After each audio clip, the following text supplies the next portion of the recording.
So hello student, I have got the material of physics in 12th class. चलिए आज हम आपको electric charge में, जैसे ये आपका इलेक्ट्रिक चार्ज में थोड़ा सा टॉपिक छूट गया था, उससे आगे चलते हैं। चलिए सबसे पहले आप देखिए, यहाँ पे बोल रहा आवेश का योज्यता नियम। आवेश का योज्यता का नियम का मतलब आप देखिए यहाँ पे योग्यता बोलो या योज्यता, यानी कि सम हो रहा है, यानी कि यानी कि जो मतलब कि आपका निगेटिव पॉजिटिव जो है उसमें यानी सम हो रहा है, यानी कि उसका जोड़ हो रहा है। यानी कि मतलब कि यहाँ पे देख लो आप, जैसे माइनस क्यू है और पॉजिटिव पॉजिटिव क्यू और माइनस क्यू दोनों का सम हो रहा है, वही देखना है हमको। चलिए यहाँ पे लिख लेते हैं, उसका डेफिनेशन देख लेते हैं क्या होता है। यहाँ पे देखो, the total charge in any system, the total charge in any system is equal to the sum of the different charge present in that system, present in that system. यहाँ पे लिख लो आप, द टोटल चार्ज, इसमें कुछ नहीं करना है, जितना भी चार्ज होगा सबको जोड़ देना है।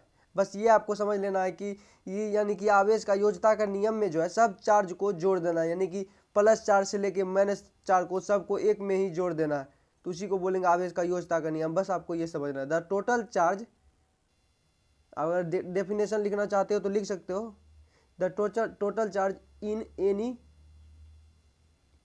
Any system is equal to any system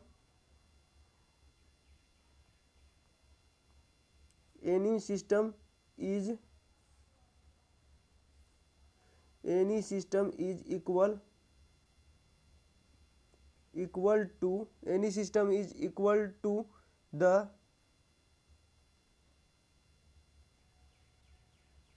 sum of the different charges का मतलब क्या, positive charge and negative charge, यानी कि plus Q and minus Q, उन सब का जोड़ होगा। समझ गए?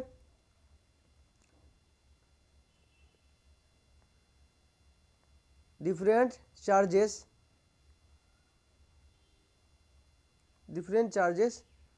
लिखते चलो, प्रेजेंट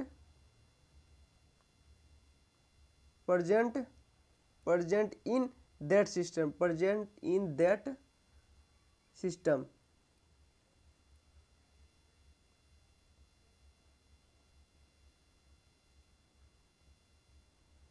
ये सिस्टम हो गया। यानी कि the total charge in any system is equal to the sum of the different charges present in that system. करने का मतलब ये आप समझ लो कि किसी भी निकाय में कुल आवेश उस निकाय में उपस्थित भिन्न भिन्न आवेशों के योग के बराबर होता है, भिन्न भिन्न आवेशों के योग के बराबर होता है, ये आप समझ लो। और यानी कि इसमें सब आवेश को मतलब कि जोड़ देंगे। देख लो यहाँ, जैसे कि ये आपका Q हो गया, अब Q बराबर यहाँ पे देख लो माइनस Q है, एंड प्लस करते चलिए सब में, Q2 Q3 plus Q5 Q6, इस सब को क्या करेंगे, आवेशों का यानी कि चार्जेस का योग कर देंगे, यानी कि सम कर देंगे इसका। समझ गए आप? ये आपका हो गया। चलिए आप आगे देख लेते हैं। अब यहाँ पे देखो, यहाँ पे आप देख लो, velocity has no effect on charge, velocity has no effect charge, आवेश पर वेग का प्रभाव नहीं पड़ता है। जैसे कि अब मैं आपको इस प्रकार से बता देता हूँ कि जैसे आवेश यानी कि चार्ज जो है उस पर वेग का कोई भी प्रभाव नहीं पड़ता है। वहाँ पे ये भी आप लिख लो, चौथा में, वो 3 नंबर था, 4 नंबर में यहाँ पे लिख लो, velocity has no effect charge, समझ गए? अब आगे देख लेते हैं। ये आपका इलेक्ट्रिक चार्ज में यहाँ कंप्लीट हो गया। अब हम पढ़ेंगे कूलॉम्स लॉ, यानी कि कूलॉम का नियम पढ़ेंगे। देखिए कूलॉम किस प्रकार से अपना अपना नियम दिया और किस प्रकार से उसको मतलब कि सत्यापित किया गया है, चलिए वो स्टडी करते हैं उस पर। चलिए आगे देख लेते हैं। इसमें सबसे पहले आप सुन के लिख लो, यानी कि आवेश देखो किस मतलब कूलॉम जो है किस किस प्रकार से अपना लॉ दिया, यानी कि अपना नियम दिया, उसके बारे में देख लेते हैं। कूलॉम क्या कहा, सबसे पहले आप ये देखो, कूलॉम कहा दोनों आवेशों, यानी कि दोनों आवेशों का मीन्स क्या, यहाँ पे देख लो आप Q1, यहाँ पे लिख देते हैं Q1 आपका एक आवेश है, और यहाँ पे इसे डॉट डॉट करके बना देते हैं, इस प्रकार समझ लो। और Q2 यहाँ पे आवेश है, अब देखिए Q1 और मतलब और जो ये आपका Q2 आवेश है, इसमें आकर्षण और प्रतिकर्षण कैसे होगा। आपको पता है कि पॉजिटिव और निगेटिव जब सामने आता है तो क्या होता है, अट्रैक्शन होता है यानी आकर्षण होता है। उसी प्रकार जब पॉजिटिव पॉजिटिव चार्जेस यानी कि एक दूसरे के सामने आता है तो क्या होगा, रिपेल करेगा, एक दूसरे का प्रतिकर्षण करेगा यानी कि दूर जाएगा।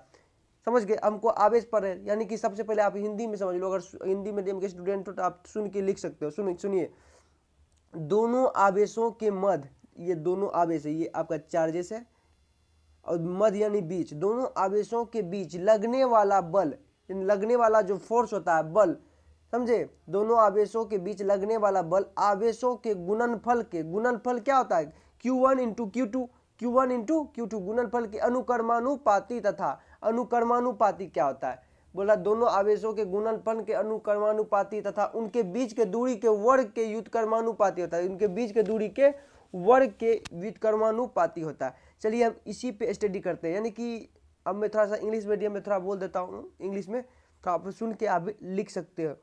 A law or law stating that like charges repel and opposite charges, सुन के लिखते चलिए, attract with a force proportional to the product of the charges and inversely proportional to the square of the distance between them। चलिए इसको note कर लीजिए आप।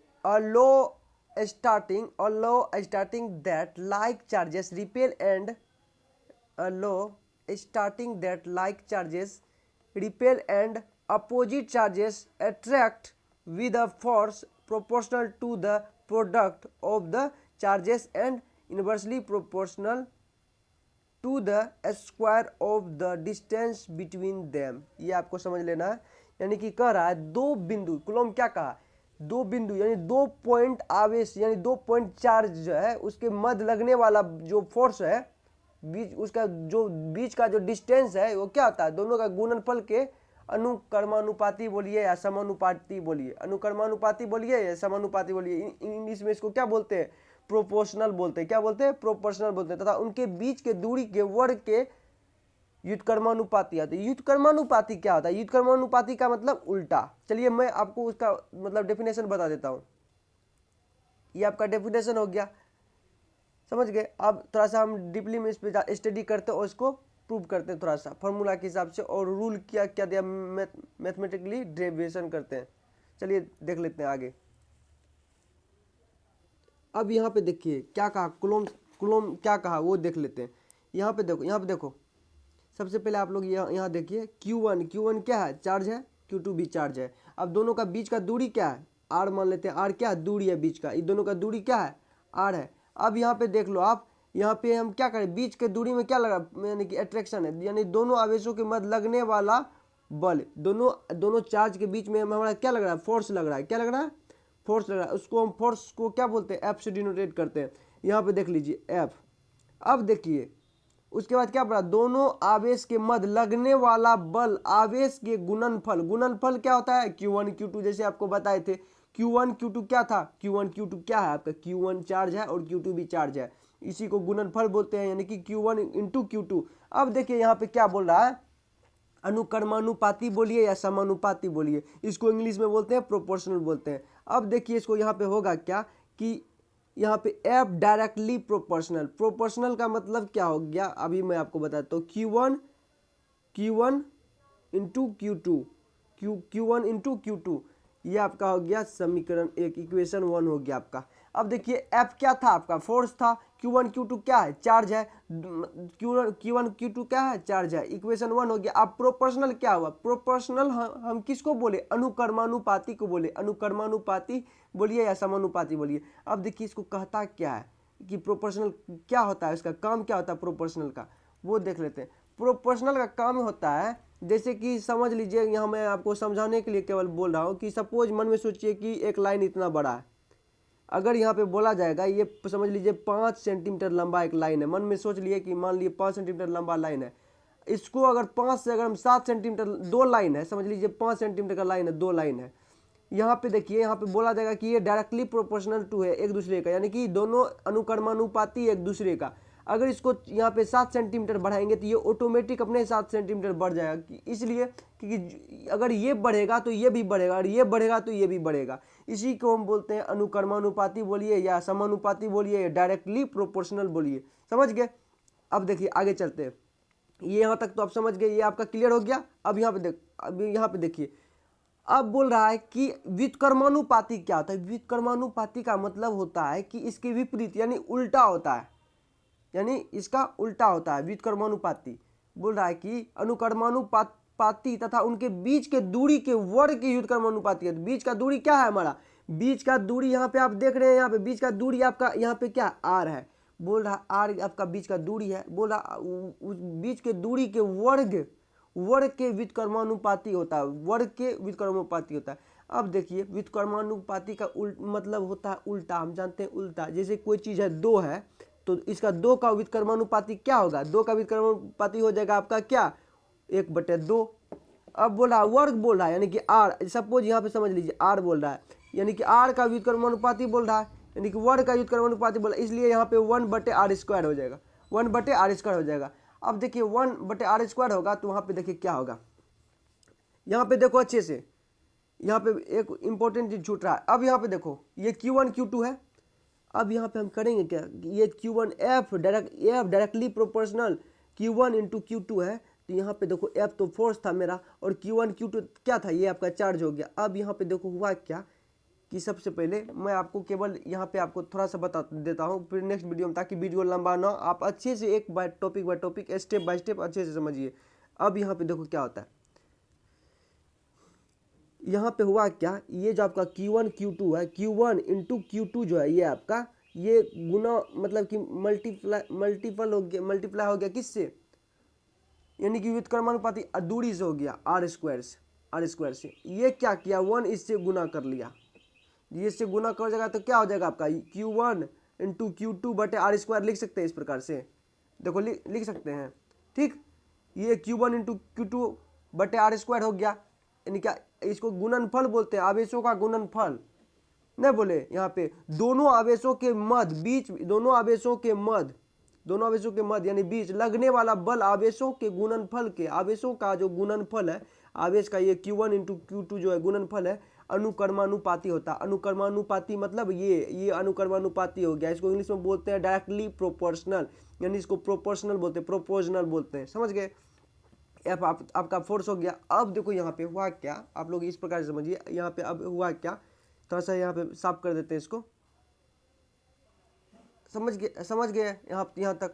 अब देखो आगे में यहाँ पे क्या हुआ, ये आपका एफ था, यानी एफ डायरेक्टली प्रोपोर्शनल, यानी कि इसको अनुक्रमानुपाती बोलो या समानुपाती बोलो, यानी मैथ में पढ़ा होगा समानुपाती।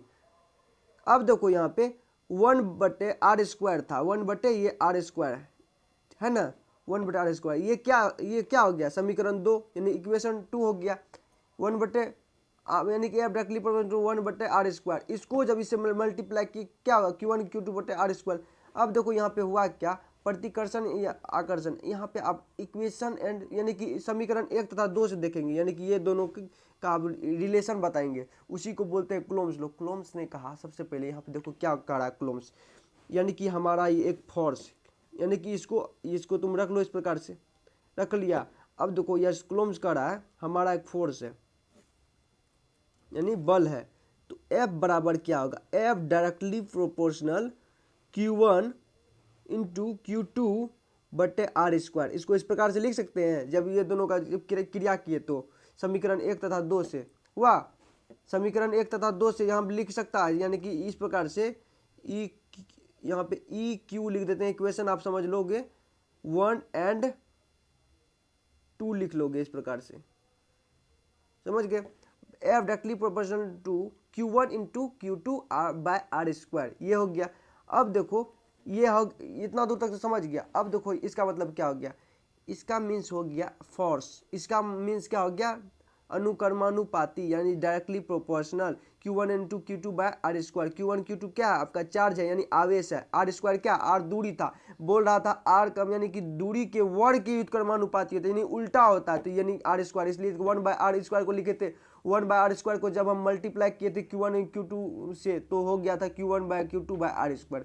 समझ गया यहाँ तक।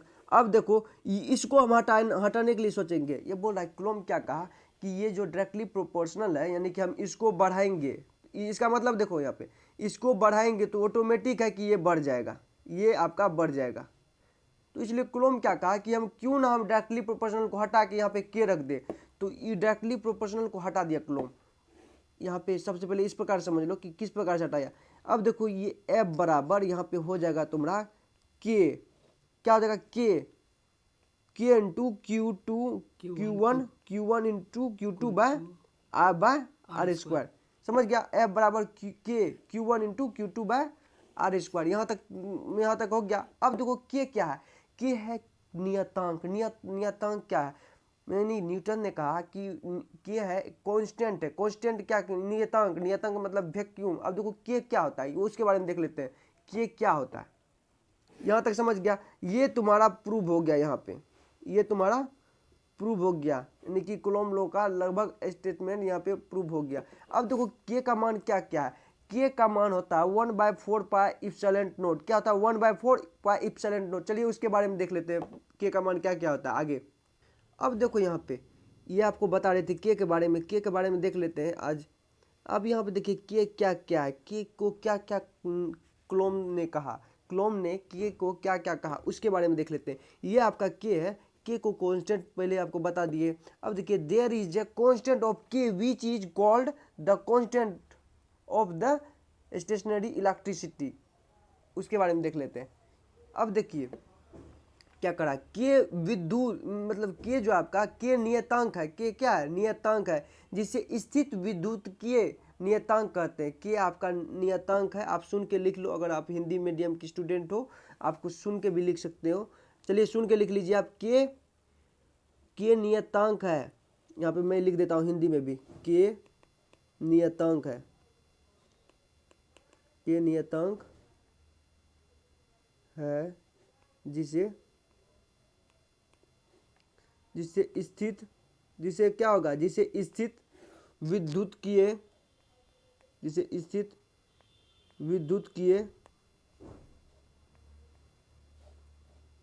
नियतांक कहते हैं। आप लिख लो, ये नोट कर लो आप, ये आप नोट कर लो। मैं अब इंग्लिश में थोड़ा लिखा देता हूँ, ये आप नोट कर लो। वीडियो को स्टॉप करके आप नोट कर सकते हो, मैं इसे मिटा देता हूँ।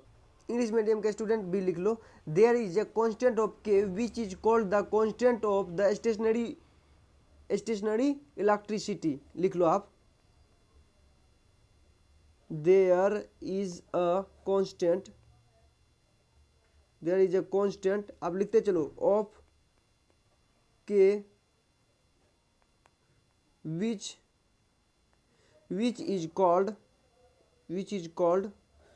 is called the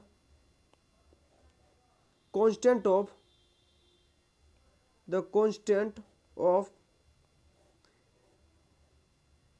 the stationary electricity।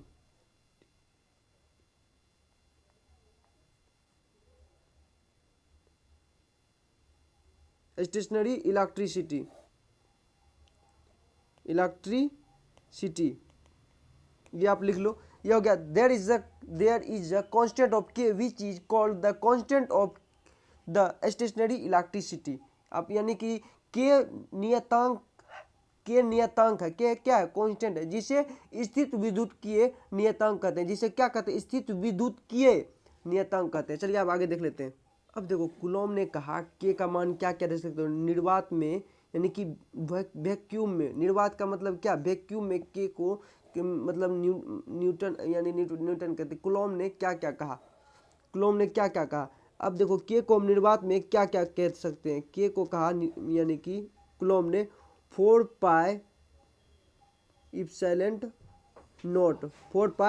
Not, और इसे क्या कहा 9 गुना 10⁻9, यानी कि ये दोनों होगा, यानी कि के का मान ये दोनों होगा, यानी कि वैक्यूम में ये दोनों मान होगा के का, यानी निर्वात में। समझ गए। अब देखिए इसका यानी कि यूनिट क्या होता है, newton metre square by coulomb square. Newton metre square by coulomb square. यहाँ पे देख लो आप, newton metre by square coulomb by. Sorry newton metre square by coulomb square. यहाँ पे लिख देता हूँ newton metre square by coulomb square. N किसका था, फोर्स का यूनिट था न्यूटन मीटर। एम किसका था, लेंथ यानी लेंथ का यूनिट था एम। और कूलम को किस में नापते थे, Q1 Q2 चार्ज था, 80 था उसका डायमेंशनल। वो मैं आपको आगे कल नेक्स्ट वीडियो में मैं बताऊंगा। मैं आपको ये बता रहा हूँ कि ये आपका हो गया, यानी कि के को हम क्या क्या बोल सकते हैं, 4πe0 और 9 × 10⁻9। और जो है आपका ये जो आपका प्रूव हुआ था कूलम्स लॉ, ये जो आपका प्रूव हुआ था, यानी कि ये आधा प्रूव हुआ था। आप इसको के जगह आप ये भी लिख सकते हो, लिख सकते हो। ये आपको मैं बताया के को क्या क्या लिख सकते हो। अब इन दोनों में से कोई एक भी लिख सकते हो के जगह। यहाँ लिख दीजिए एफ बराबर हाफ आपका हो गया। यहाँ पे देखिए क्या क्या हो गया, के जगह आप लिख दिए। यहाँ पे सब मन में सोच लीजिए 1/4π इप्सिलॉन नॉट, और यहाँ पे लिख दोगे आप Q1 × Q2/r²। यहाँ पे आप ये लिख सकते हो के जगह, या आप यहाँ पे ये भी लिख सकते हो। हम जानते हैं कि के का मान 2 होता है, 1/4π इप्सिलॉन नॉट और 9 × 10⁻9 यानी 9 × 10⁻9 ये भी होता है। तो यहाँ पे आप ये भी लिख सकते हो के जगह। के जगह हम क्या लिखेंगे, 9 × 10⁻9 Q1 × Q2/r²। ये भी लिख सकते हो, कुछ भी लिख सकते हो ये दोनों में से। ये दोनों होता है के का मान। समझ गए, ये आपका कंप्लीट हो गया। चलिए आगे देख लेते हैं थोड़ा सा। समझ गए, यहाँ पे एफ बराबर क्या होगा, के क्या हो गया आपका के Q1 Q2/r²। इसको के जगह में यहाँ पे यानी 1/4π एफ बराबर F equal 1/4π epsilon naught into Q1 Q2/r²। F equal 9 × 10⁻9 into Q1 Q2/r²। ये हो गया आपका। चलिए मैं आपको यहीं आज समाप्त करता हूँ। नेक्स्ट वीडियो में मैं आपको बताऊंगा किस प्रकार से यानी कि इसका नाम पुट करते हैं, इप्सिलॉन नोट क्या होता है, यानी कि इप्सिलॉन नोट का मान किस प्रकार से पुट करते हैं, और डायमेंशनल थोड़ी सी के हिसाब से मैं आगे बताऊंगा। यहीं आज का वीडियो हम समाप्त करते हैं। ये आपका हो गया कूलम्स लॉ। थैंक यू, धन्यवाद। फिर मिलेंगे नेक्स्ट वीडियो में।